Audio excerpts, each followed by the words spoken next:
এই মুহূর্তে আমাদের সামনে উপস্থিত হয়েছেন আমাদের জাতীয় নাগরিক পার্টি কেন্দ্রীয় নেতৃত্ববৃন্দ। আমি অনুরোধ জানাচ্ছি তাদেরকে মাঝে আসন গ্রহণ করার জন্য।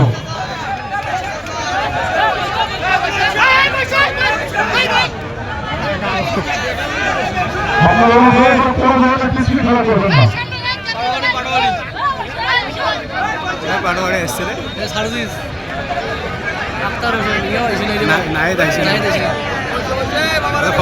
সম্মানিত উপস্থিতি,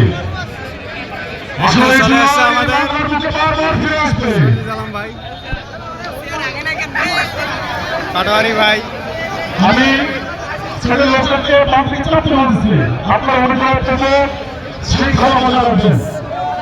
আপনারা অনুগ্রহ করবো শৃঙ্খলা বজায় রাখবেন। হাতের বাম দিকে যারা আছেন তারা মাঝখানে চলে আসবেন। অনুগ্রহ করবো